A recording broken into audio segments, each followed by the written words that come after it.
debe de renovarse en cierto conocimiento, ¿verdad? La tecnología, la información. Hay gente experta que no necesitaba manejar una máquina de escribir en los 80. Tenía pues su secretario, gente que hiciera eso. Al igual hoy, hay gente experta que tiene sus secretarias. Pero hermano, ¿quién no necesita una computadora ahora? O por lo menos un teléfono inteligente para enviar un correo. Para enviar un correo un día domingo a las 10 de la noche. Porque hay una reunión al día siguiente y debió hacerse eso. Y, hermano, o sea, no solo es la experiencia. No solo la experiencia cuenta, sino la actualización del conocimiento. La actualización para proveer y recibir información. Porque en las reuniones, hermano, por ejemplo, bueno, tenemos que ver, ¿se acuerda cuando hablamos de las generaciones, verdad? La generación X, que es la generación del papel y el lápiz. Pero los millennial y los centennial, estos ya no usan papel y lápiz. O sea, todo es aquí. Todo es tecnología. En estos días tuve una reunión. Estábamos haciendo un trabajo de planificación. Y yo le pedí a un hermano, a un líder de la iglesia allá que llevara papel, llevara lápiz y llevara para anotar, ¿verdad? Ciertas cosas que yo necesitaba. Y bien bonito, había hecho unos cuadros y todo. Y yo vi cuando había gente que le decía, no quería papel. Y yo estaba a punto de llamar la atención de que recibieran el papel, porque yo había dado la instrucción pero alguien que le dijo que no, le mostró su teléfono. O sea, como quien dice, aquí lo hago. Y yo dije, sí, hombre, que se me olvida, pues, yo soy viejo. Pienso que esta gente también, y no, hermano. Yo no sé, hermano, no sé cómo va a ser los próximos años en la universidad, en los colegios.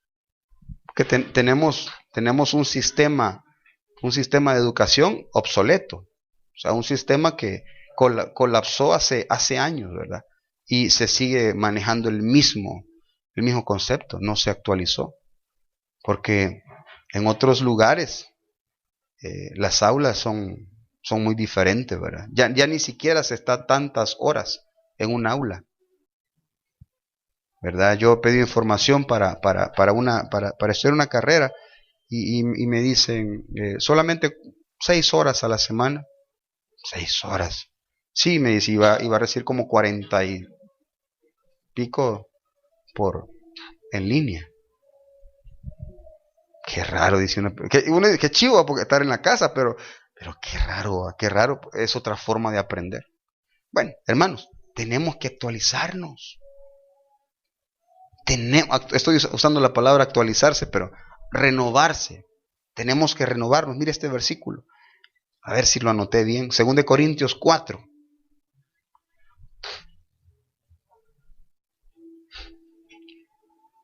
Voy a leer 2 versículos. Quiero ver. Vamos a ver 2 partes. Primero, leamos 2 Corintios 4:7. Doy una breve explicación y leemos otros 2 versículos en ese mismo capítulo.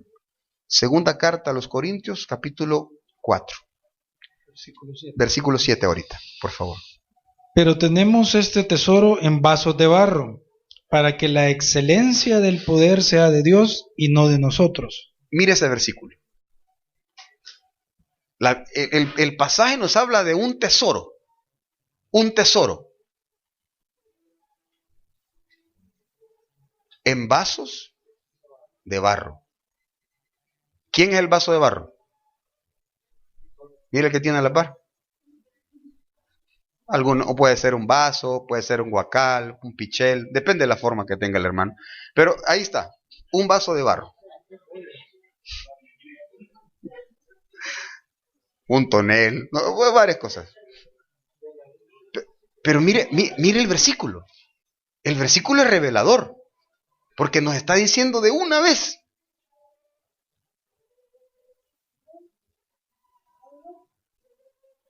Sí, inútiles.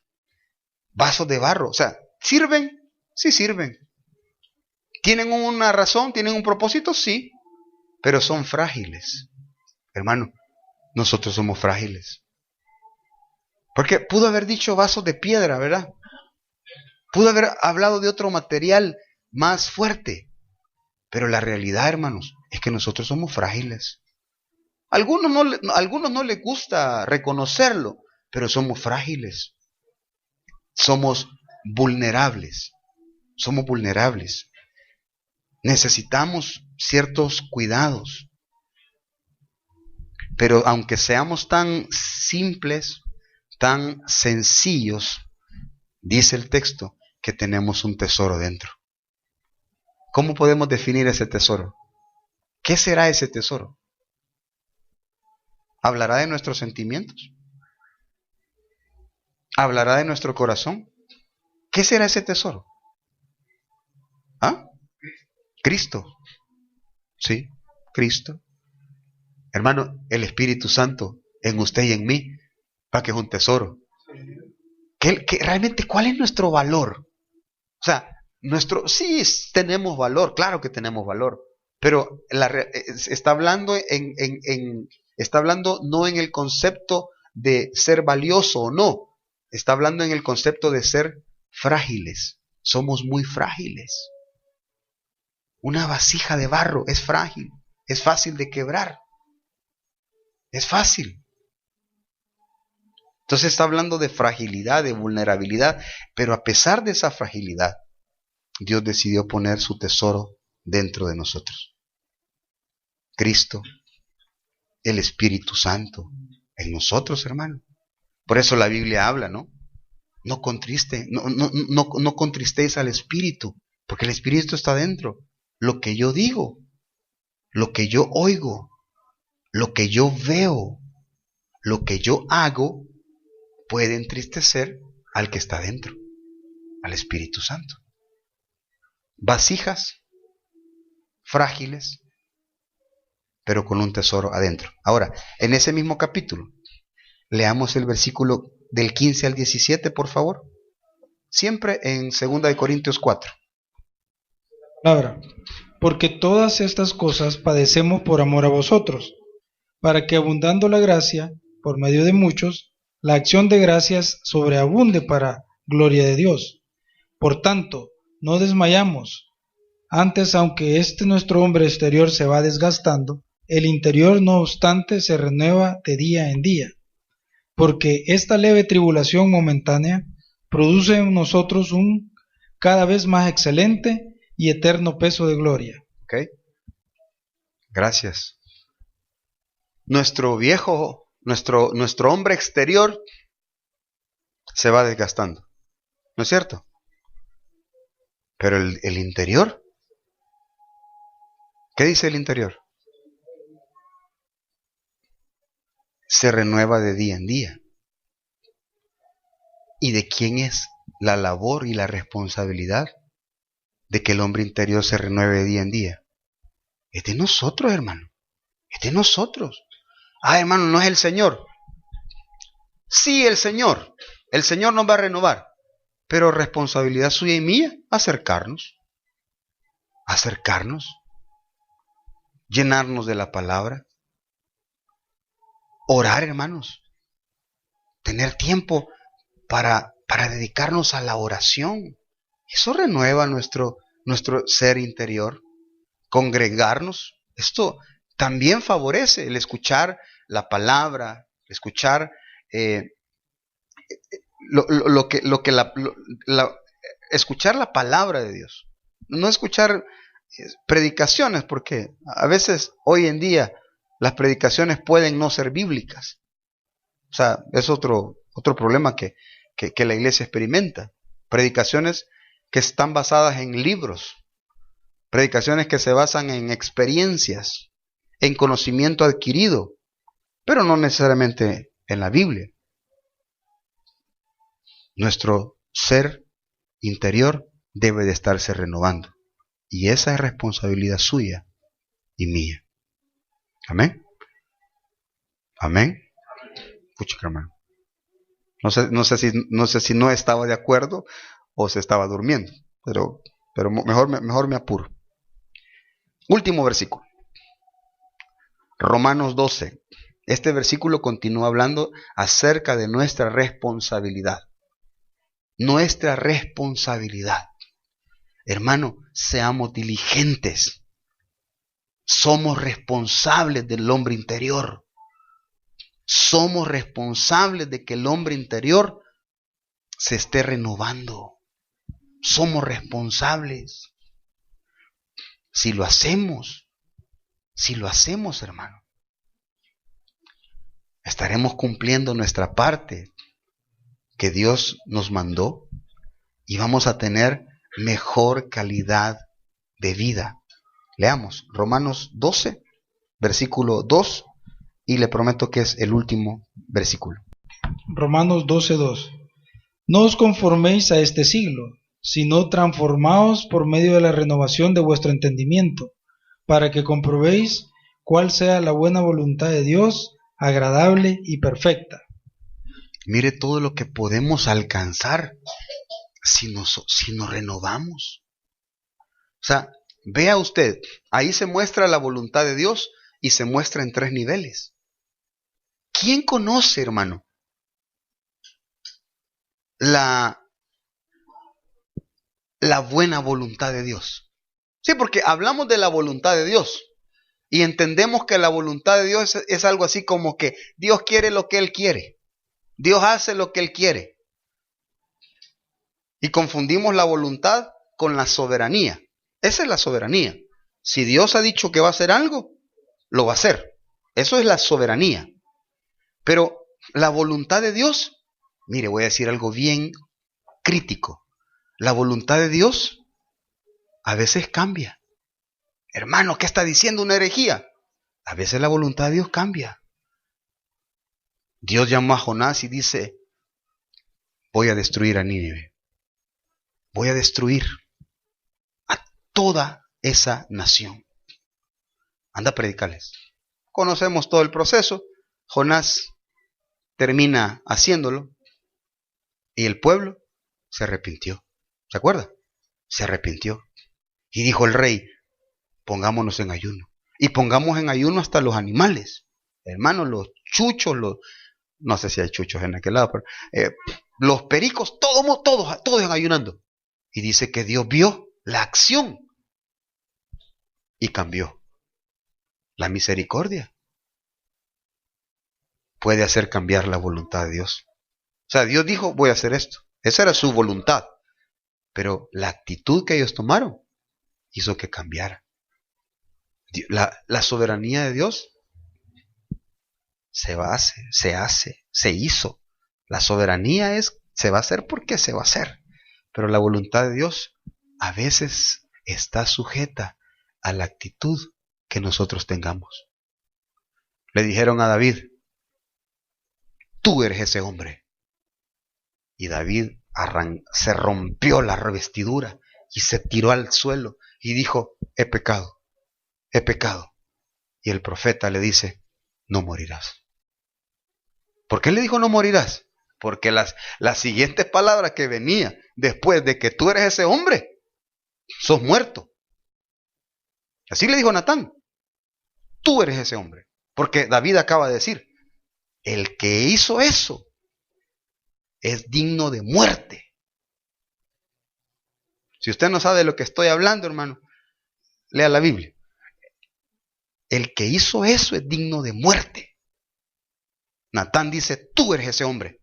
Y dijo, como él ya había señalado la sentencia, ¿qué acabo de decir? Se postra y pide misericordia. Yo pequé, yo he pecado. Natán dice, no morirás. No morirás, porque la voluntad de Dios cambia a partir de la actitud que nosotros mostremos, la actitud que nosotros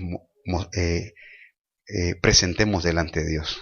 Por eso, renovaos en nuestro entendimiento para que puedan comprobar cuál es la buena, la agradable y la perfecta voluntad de Dios. Hermanos, nosotros leemos este versículo y como dije antes, solamente nosotros nos quedamos en la voluntad de Dios. La voluntad de Dios se hace como lo que Dios quiere. No, sí, dije que la voluntad de Dios a veces incluso puede cambiar, pero la voluntad de Dios es más profunda. La voluntad de Dios tiene niveles, es buena, es agradable, es perfecta. Es perfecta. Pero, ¿cómo voy a entender estos tres niveles? ¿Cómo voy a aplicar los niveles de la voluntad de Dios a mi vida? El versículo lo dice, solamente se logra renovando nuestra mente. Renovando nuestra mente. Hay personas, de esto lo digo con respeto, hay personas que aprendieron de una forma en la vida, cualquier cosa, trabajo, experiencias, aprendieron de una forma y se quedan con esa forma siempre. Tristemente, en el conocimiento de la palabra de Dios, mucha gente se mueve igual. Pero la iglesia tiene grandes desafíos, hermano, porque el mundo no ha dejado de cambiar desde su existencia. Y ahora nosotros tenemos desafíos bien presentes. Hermano, la comunidad LGTBI. ¿No es cierto que en los 60, 70 mandaban al infierno a esa gente? Ah, eso al infierno, eso no tienen perdón. Ah, incluso en la década de los 80. ¿Quién aceptaba que ellos fueran parte de la sociedad? Nadie aceptaba. Pero la iglesia tiene que reajustarse a la percepción que aprendió. Porque la iglesia, hermano, la forma de hacer iglesia, no la inventamos nosotros. La inventó gente, muchas décadas atrás. Estoy hablando de la iglesia entre nosotros, en El Salvador. Nosotros hacemos cosas que no se hacen en otros lados. Nosotros no hacemos cosas que se hacen en otros lados. Por decirle, hermano, ¿qué iglesia pone nacimiento en sus templos? ¿O los hermanos ponen nacimiento en sus casas? ¿No sabe cuántos amigos tengo yo? Cristianos y pastores mostrando los nacimientos en los púlpitos. Es que es un contexto diferente. Ellos no lo ven malo.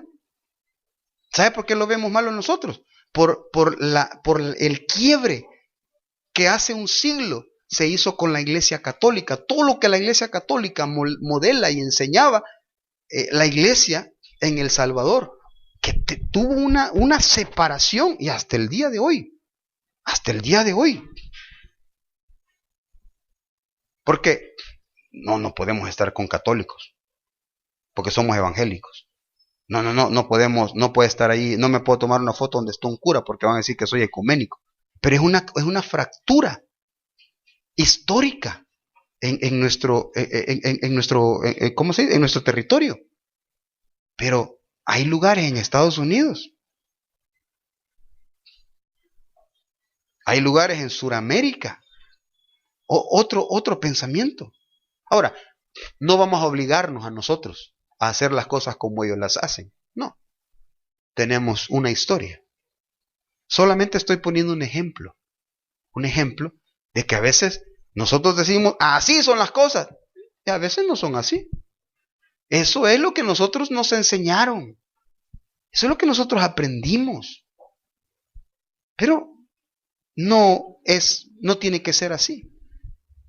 Mi punto es renovémonos, refresquemos la forma de hacer las cosas. Refresquemos la forma de presentar el Evangelio. Solo termino mi comentario con la comunidad LGTBI. La iglesia debe de abrirse a la idea de que también ellos son prioridad para la iglesia. Hay que evangelizarlos. Yo sé que lo que estoy diciendo a más de algunos no le va a causar gracia, pero ¿qué hubiera hecho Jesús, hermano? Jesús no hubiera orado por ellos. Jesús se va a meter donde están ellos. Jesús les predica. Jesús los convierte. ¿No cree que Jesús hubiera hecho eso? Nosotros no, hermano. Uy, Jesús, hermano, y Jesús hubiera dicho, ¿y cuál es el miedo? Porque la comunidad LGTBI, que nosotros la vemos así, en el tiempo de Jesús, habían otras comunidades que se veían así. Y él llegaba. No se acuerda de los apodos que le pusieron. Amigo de pecadores, amigo de bebedores, así le decían a Jesús. Amigo de prostitutas, porque él se sentaba y platicaba. La iglesia debe de seguir los caminos de su Señor. Hermano, yo sé que no estamos preparados. No estamos preparados para influenciar a esta comunidad. No estamos preparados. Pero el día que venga alguien, hermano, no le vamos a cerrar la puerta. Óigame, no le vamos a cerrar la puerta. Lo vamos a recibir. Porque Jesús lo hubiera hecho. Y le vamos a hablar del amor de Dios.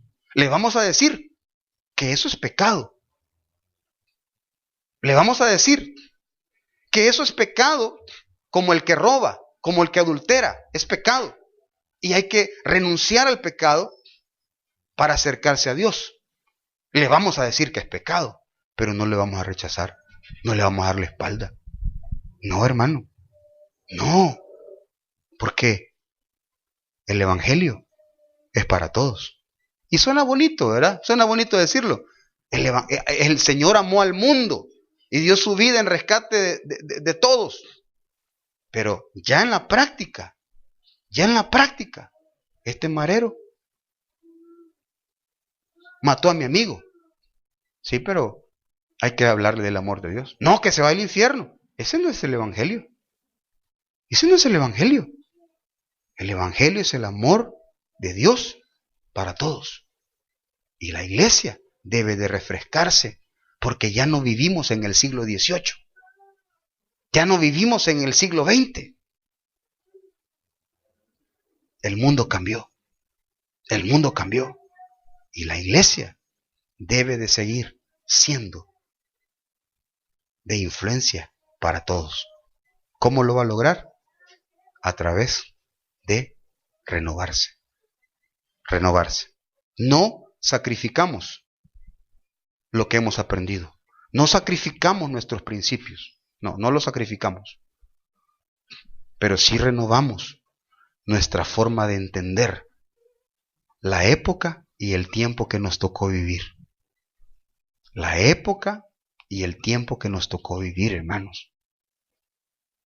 Si queremos no morirnos, si no queremos dejar de ser relevantes, tenemos que renovarnos. Decía yo que las vasijas principalmente se les daba un recubrimiento de aceite, de grasa, para que pudieran ser útiles. ¿Sabe qué necesitamos nosotros? Necesitamos que la presencia de Dios llene nuestra vida. Lo voy a decir más. Voy a usar un término bíblico. Que la unción de Dios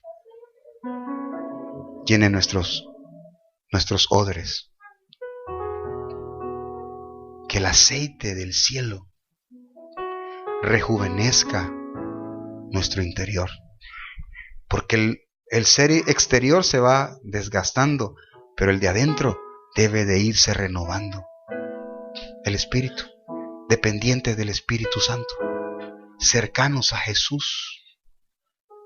Hermanos, tenemos que orar. Tenemos que llenarnos de la palabra. Si hubiera alguien que no sabe qué hacer, que no tiene ninguna idea de lo que va a suceder con él, con ella este año, quizás quiera fincarse la meta de este año me voy a renovar. Este año me voy a acercar más a Dios.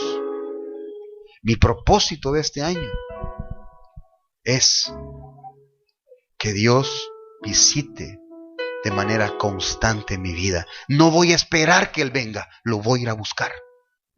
No voy a esperar que Él me hable, lo voy a ir a molestar. Le voy a decir, háblame, háblame, háblame. No voy a esperar que me toque. Voy a ir y voy a decirle, Señor, tócame, tócame. No puede ser que otros reciban y yo no. No puede ser que otros sean tocados y yo no. No puede ser que otros cambien. Yo no. Vamos a provocar. Vamos a provocar que nos pasen, que tengamos experiencias con Dios.